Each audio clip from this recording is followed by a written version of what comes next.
So আমি continue কৰোঁ motion in a প্লেনটো আমি দুটা কুৱেশ্যন লৈছোঁ আমি যিখিনি থিয়ৰি ডিছকাছ কৰিছিলোঁ তাৰ ওপৰত দুটা কুৱেশ্যন এইটো আহিছে নিটত 2014 most probably 2014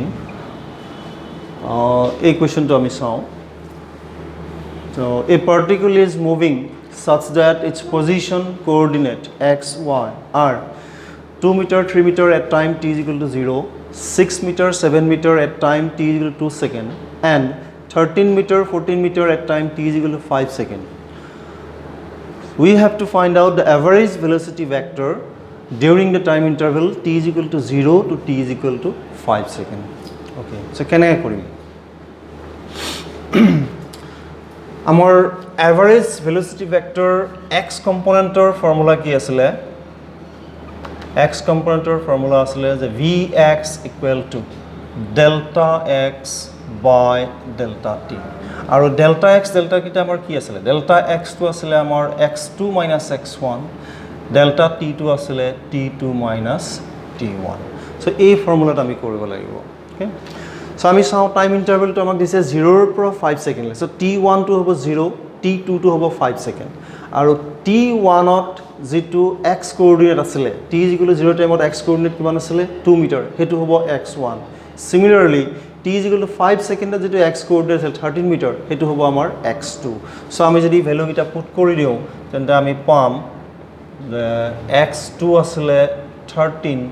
minus x1 to হ'ব 2 divided by t2 whole 5 t1 whole 0 which is equal to কিমান আহিব 11 by 5 এটো হ'ব আমাৰ vx SI ইনটুট আছে গোটেইবিলাক so meter per second.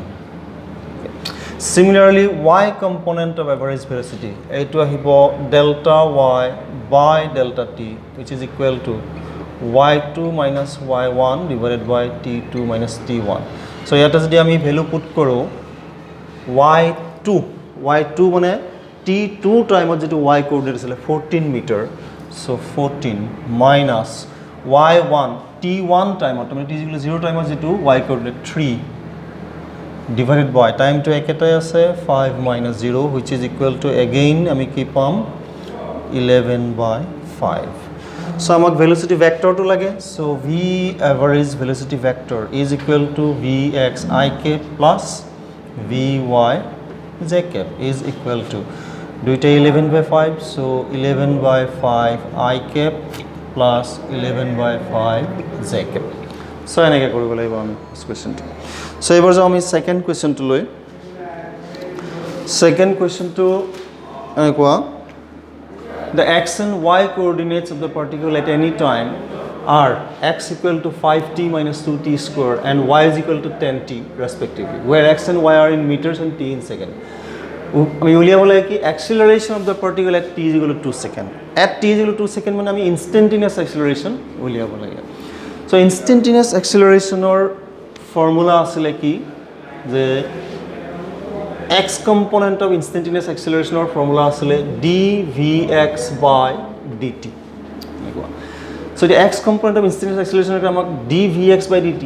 x component of velocity কে আমি with respect to time differentiate কৰিব লাগিব আমাক কিন্তু velocity দিয়ে আমাক coordinates বিলাক দিয়া আছে গতিকে vx তো আমি উলাই লব লাগিব so vx তো আমি কি পাম x component of instantaneous velocity এইটোৰ ফৰ্মুলা আসলে dx by dt থিওৰি গুটেইখিনি ফৰ্মুলা দিয়া আছে চাই ললে dx by dt so এইটো ফৰ্মুলা ইউজ কৰি আমি ax উলিয়াব লাগিব so আমি চাও প্ৰথমে আমি vx উলাব লাগিব আমাক দিয়া আছে x equal to দিয়া আছে 5t minus 2t square so therefore vx equal to dx by dt which is equal to কিমান আহিব তো 5 minus 4t এবাৰ আহিলে ax equal to dvx by dt so vx আসলে 5 minus 4t so এটো যদি আমি ডিফারেন্সিয়েট কৰো with respect to time এটো আহিব minus 4 similarly আমি y component উলিয়াব লাগিব প্ৰথমে vy উলিয়াব লাগিব vy is equal to আহিব dy by dt y is equal to দিয়া আছে 10t গতিকে y যদি আমি ডিফারেন্সিয়েট কৰো 10 আহিব So vy পিছত আমি ay উলিয়াব লাগিব ay is equal to dvy by dt is equal to আহিব 0 so মই এইখিনিতে কৰি দিছো now acceleration or y component 0 আহিলে x component -4 so ultimately a is equal to root over ax square plus ay square কৰিব লাগে so ultimately এটো -4 আহিব meter per second square so এটো হল আমাৰ কোৱেশ্চন গিটাৰ সলিউশন এতিয়া আমাৰ অকনমান থিওৰি বাকি ৰৈ গৈছে এইখিনিও মই কমপ্লিট কৰি দিও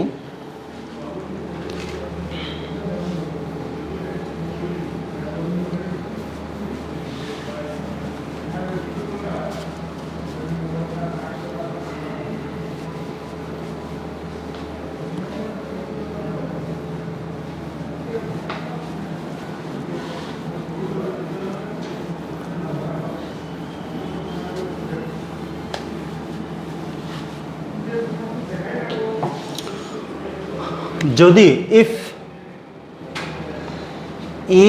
ax is equal to constant যদি x component of acceleration to constant হয় constant মানে uniform acceleration so uniform acceleration এর কারণে আমি কি কৰিব পাৰো uniformly accelerated motion এৰ যেটা ইকুয়েশন সেই ইকুয়েশন গিটা আমি ইউজ কৰিব পাৰো ইকুয়েশন গিটা কেনেকুৱা হ'ব যে vx equal to ux plus ax into t v is equal to u plus at similarly s equal to ut plus half at square hetu ami likhibo parim x equal to uxt plus half of ax t square and v square is equal to u square plus 2ax into x into x into x into x so egita equation ami use koribo paro jodi ax to constant hoy aru jodi bole ay to constant if ay is constant এটি হলে আমি equation গিটা এনেকৈ হ'ব vy is equal to uy plus ayt y equals to uyt plus half of ayt square vy square is equal to uy square plus 2ay into y so এইগিটা equation আমি use কৰিব পাৰো so ইয়াৰ লগতে আমি so one dimensional motion or যেটো general theory খিনি মানে বাকি এপ্লিকেশন আছে এপ্লিকেশন খিনি আমি নেক্সট ক্লাছত কৰিম দেনে প্ৰজেক্টাইল মোশন তাৰ পিছত ৰিলেটিভ ভেলোচিটিৰ কথা আছে so এইখিনি বস্তু আমি নেক্সট ক্লাছত কৰিম so আজিলে ইমানে আৰু মোশন প্লেনৰ থিওৰি ইমানে ঠিক আছে